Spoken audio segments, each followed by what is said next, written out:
Hi everyone, my name is Cheryl. Welcome to my Happy Handcraft Studio. Thank you to all of my subscribers. I hit the 1,000 subscriber mark, which feels amazing. Thank you so much. What I've learned from being on Flosstube, the viewers are wonderful people. When I read comments, I feel like I should blush. Everyone has been so complimentary and encouraging. Thank you. For anyone who isn't on Flosstube, if you want a pat on the back, try making a Flosstube and start your own channel. It's a great way to become part of the community. I love it. So last week, I asked viewers how handcrafts has enriched their lives. And there were a lot of really good responses. Some people talked about handcrafts taking their mind off of pain. And it's amazing how handcrafts can be a distraction. That it gives us a connection with our mothers and grandmothers. That we can have a feeling of accomplishment. I mean, when we work on something for a day, a week, a month, years, when it's finally finished, it really does feel great. When we do our handcrafts, we have a real sense of peace, relaxation. It relieves our stress. And for that reason, my channel is called Happy Handcraft Studio. I really found that doing all kinds of handcrafts really does give me a feeling of happiness, and I hope the same is for you. So I was happy this week. I have 3 projects finished, and I'll show those to you now. First one that I'll show is my Prairie Schooler Santa. So Prairie Schooler Santa was done on an 18 count Putty Khaki with the called for colors. This is the second one I've finished, and I have 2 more on the go. These will all be finished as individual ornaments. So it was great to get that one finished. I also finished 'Tis the Season. And this is a sub Rosa design. And it was in Punch Needle and Primitive Stitcher magazine, Christmas Winter 2021. Looking forward to getting that one fully finished. And then the last one that I finished was Garden Sampler. And Garden Sampler is a free pattern available on Herscheners. This is on a 28 count even weave Irish linen.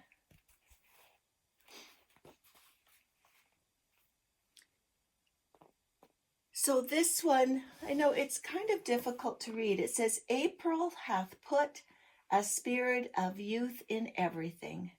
William Shakespeare.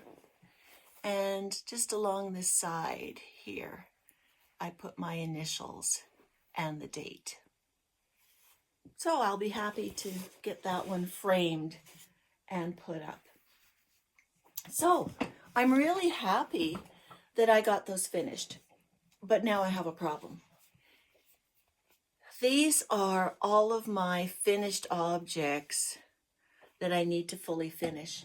And if you've been following me a while, you know that usually I finish things, like I fully finish them within, a couple of weeks or so. But I'm getting a real backlog of things to fully finish. So that will be one of my goals. I'm now down to 17 whips, which is great. I need that because I have a start plan for this week because I have my birthday start, and in May I'm going to start a coronation piece. So I would really like to get a few more pieces done so that I'll stay under 20 for sure.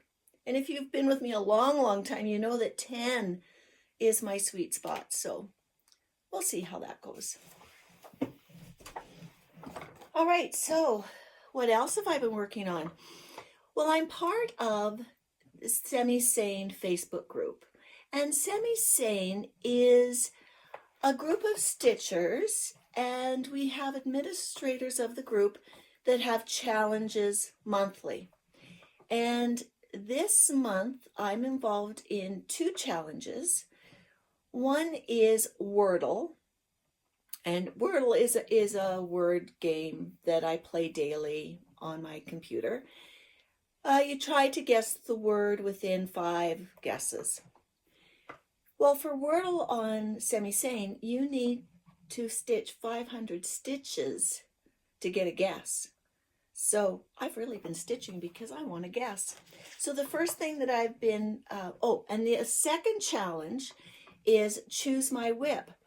And so at the beginning of each week, we put up 2 photos of two whips that we would like to work on. And then other viewers get to vote on which one they think we should do. Well, the first week I did it, I had Changing Seasons. And let me just stand here so maybe I can show a bit more of this. So this is Changing Seasons by Fox and Rabbit. It was the 2022 Mystery Sal. And if you've been around a while, you know that the whole outside border is December. And when I found that out, I was like, no, I'm done. I'm only just going to do this middle section. And then time heals all things, and I decided that I would do the border. So this was the piece that was chosen to be the whip that I needed to have at least 500 stitches on. And so I did put in those 500 stitches. Now it was up, this one is on a 32 count Belfast natural.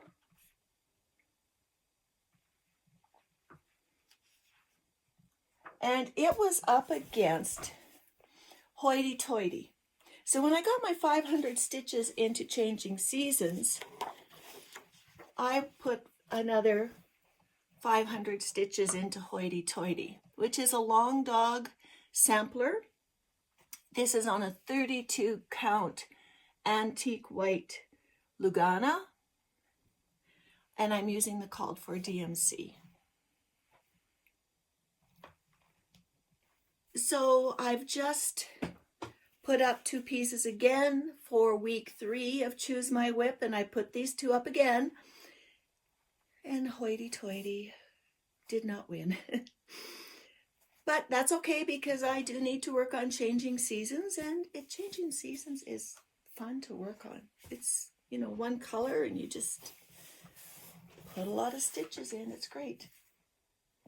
So I do have some pieces that I work on monthly, and one of those is Queen Elizabeth II in Her Coronation Dress.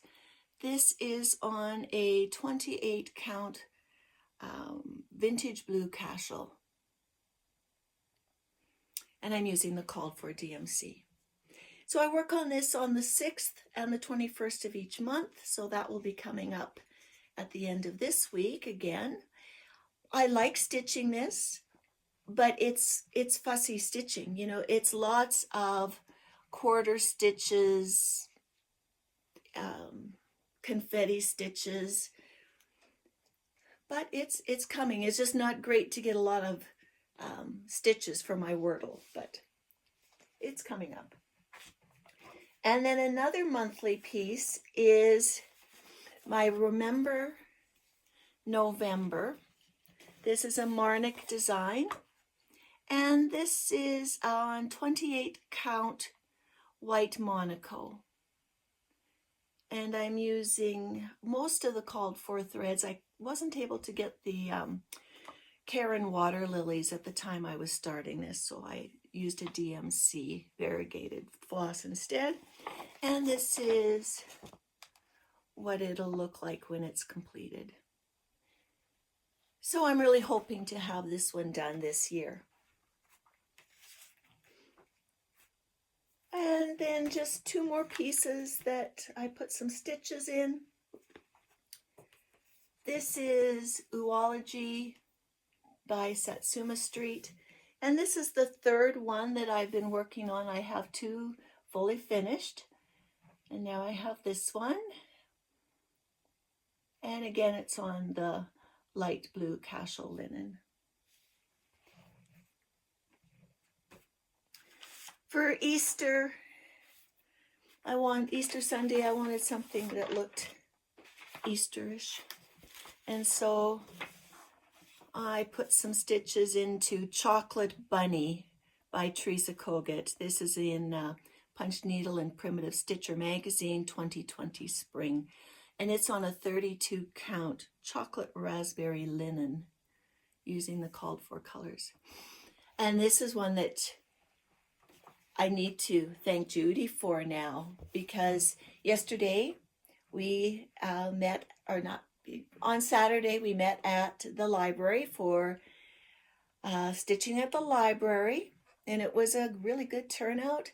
Shout out to Verna, who made the drive south to have a visit with us. It was great to meet you. As we were talking about MarkupRXP and how much Judy and I love it. We are definitely converts to this app.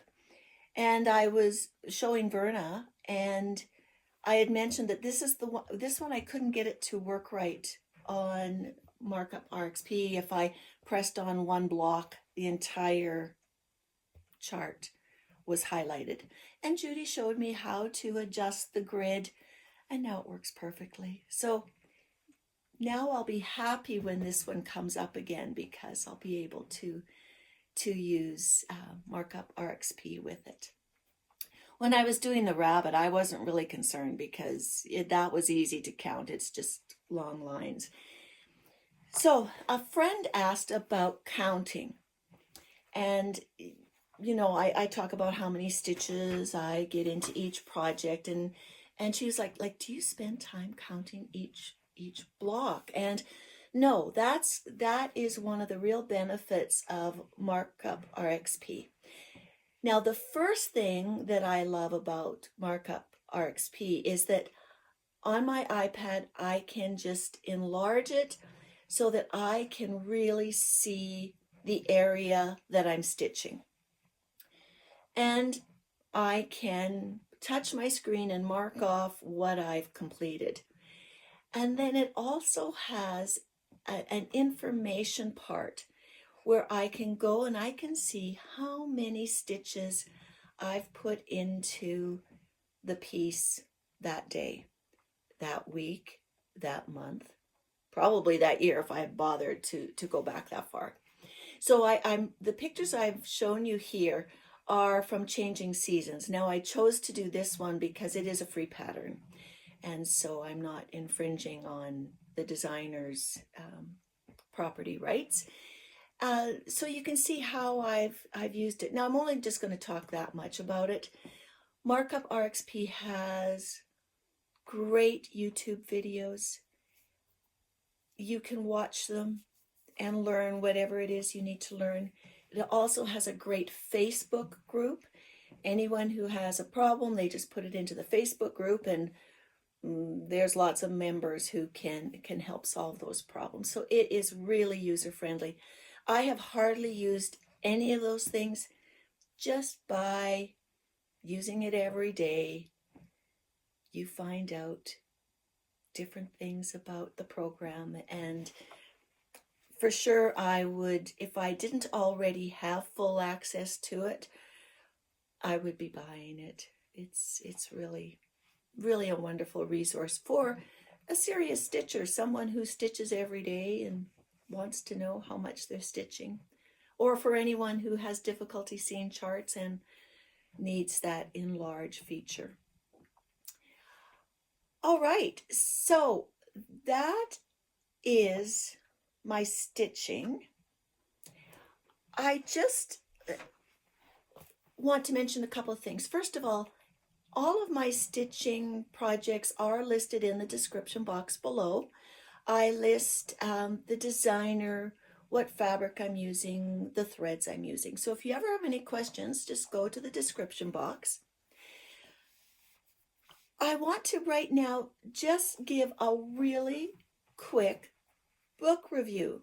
Now, I will have another book review at the end of this video, but this one is for people who make things, and it's focused on the whole art of handcrafts and hobbies and how important they are to us. The book is called Hooked: How Crafting Saved My Life, and it's by Sutton Foster. Sutton Foster is a Tony Award-winning musical theater actress. She also has had TV series. One of them was called Younger. And this book is about how handcrafts saved her life, like how handcrafts really helped her throughout her journey. How it helped her in so many different ways. I don't want to just say too much. The book starts off with a commencement address that she did for a university where she was given an honorary doctorate, I believe. And she gives the students 3 pieces of advice. The first one is say yes. So be open to new experiences, even if they're outside of your comfort zone. Well, I mean, if you have ever been on Flosstube, that's one of the ways that I've broken out of my comfort zone. If you've ever gone to a stitching group that you've never been to before, that's saying yes to some new experiences. The second one was trust your gut. And what she says about trusting your gut is really interesting. So trust your gut. And the third one is get a hobby, or 2 or 3, Judy. And it should be something that has nothing to do with your job. It just brings you joy. And the structure of this book is the different projects she has worked on through her life that have helped her cope, I guess you could say. And just like at the beginning, where last week people gave us comments about how it gives us pain relief, it gives us anxiety relief, it gives us a sense of accomplishment. She has different projects that show this through her life.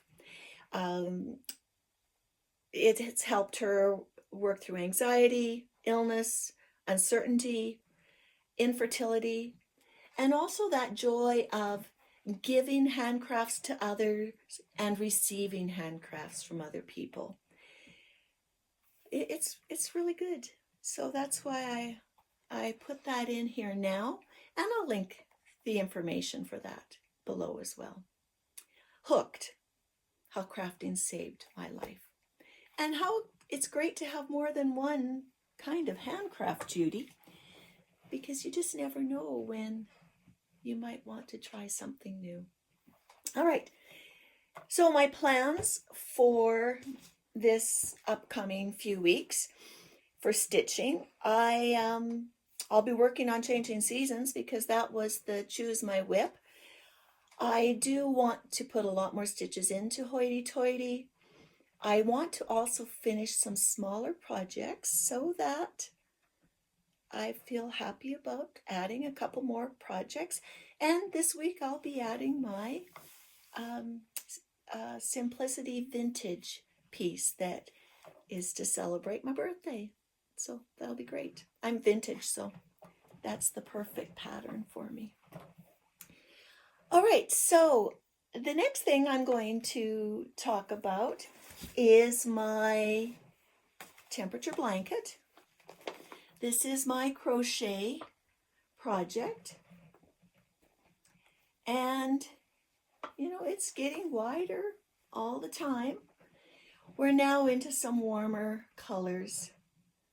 Not screaming warm, but nice. Like, I think plus 15 degrees Celsius is about the highest we've had out here in the foothills. And that would have been like this, I think it's called leafy green. No leaves yet, but, you know, now we have hope. So this is a free pattern from Michaels. There is also a YouTube tutorial on how to crochet this pattern. It's fun, it's easy. I do 1 row a day, and I haven't done my row yet today, so I'll take that up and work on it. Okay, another thing that I've worked on is knitting, and I have a finished project in knitting.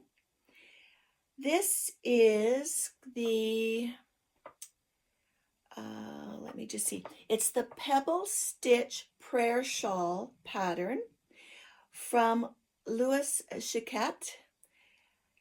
So this is kind of a long modern scarf that I made. Could also be a shawl, but I wanted just something that was big and chunky, modern look to this piece. It has some fringe.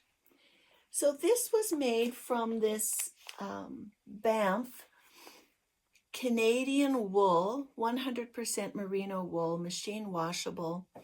This is a vintage yarn.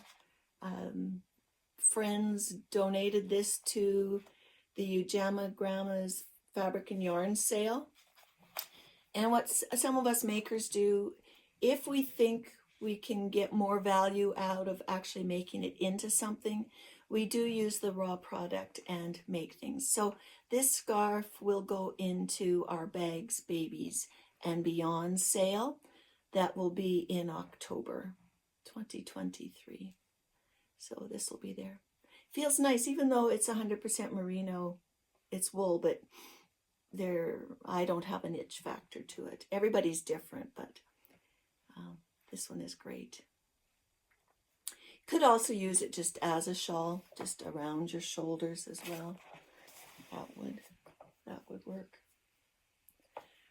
This is a bulky yarn. Yeah, it was a bulky weight. See it there. It's great. We always name our different pieces, so I think I'll call this the Banff scarf. Works for our area. We're so lucky to be so near to Banff, to be able to go and enjoy the beauty there.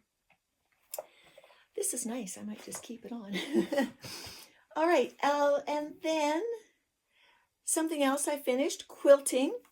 In quilting, I finished my orange and white quilt that is for the Heritage Park Festival of Quilts Challenge.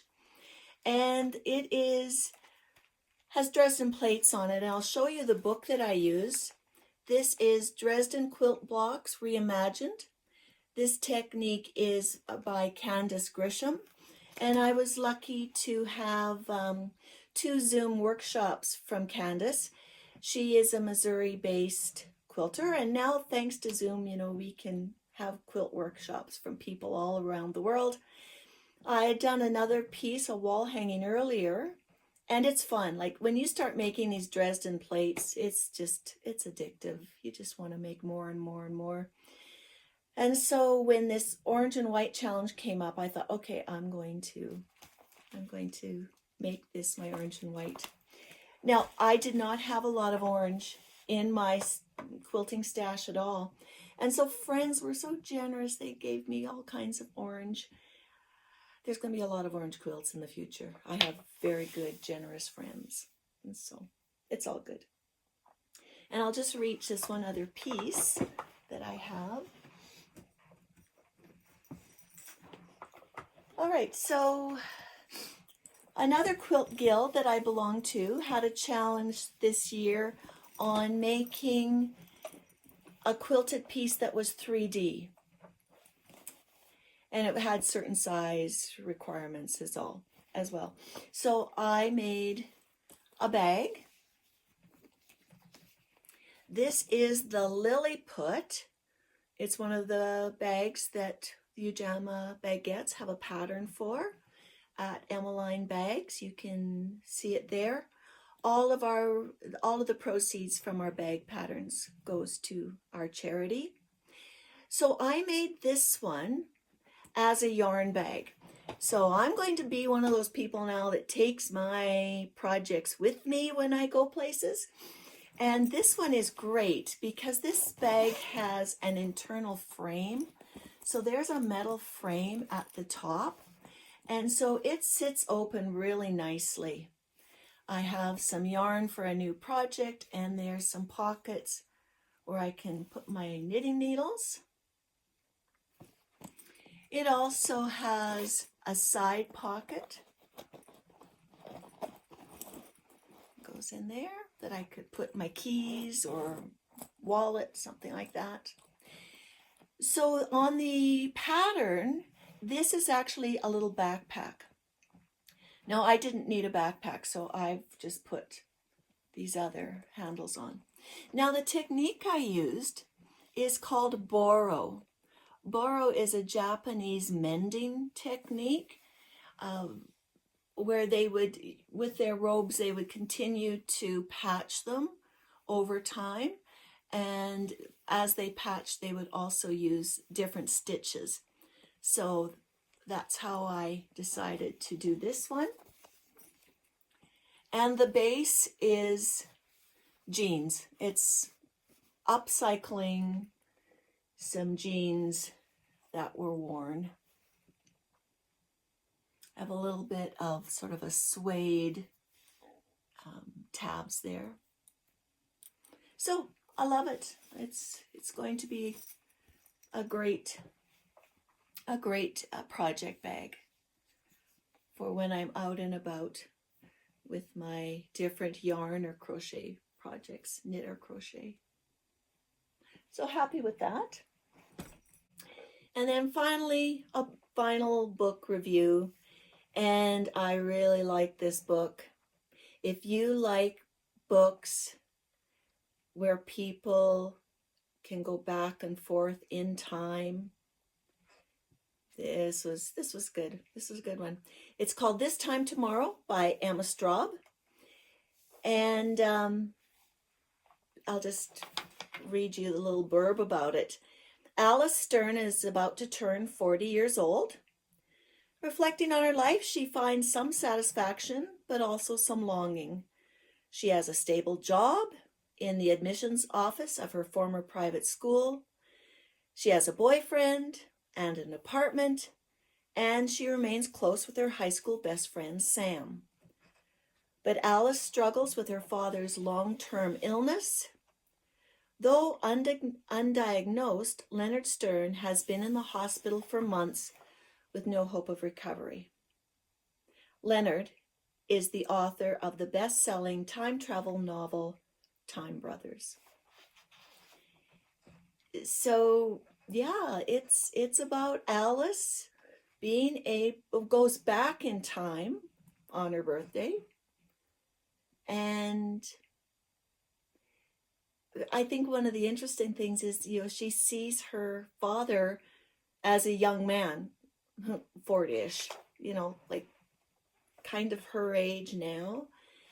And she's able to see him in a different light. She also, time travel books always have like, if I could do this again, how would I change things?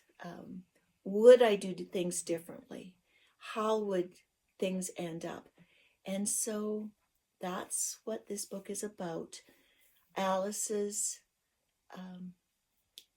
opportunity to change things. And, you know, what is important? Is it her career? Is it her friendships? Is it her father? It's really interesting, and it always makes people think, you know, it makes me think, well, if I could have done things differently, what would I have changed? But if you change that, then it changes other things in your life as well. There are so many great time travel books. So the ones that I've read most recently are The Midnight Library by Matthew Hogue and The 7.5 Deaths of Evelyn Hardcastle. But there's also like Outlander, Time Traveler's Wife, Kindred. So there's lots of different books that have that whole time aspect to them. And yes, one of my all-time favorite movies is Groundhog Day. I can watch it over and over and over again. All right, everyone. That's it for me today. It's always great to be here with you. You make my day happy. Thanks so much. And I'll talk to you again soon. Bye-bye.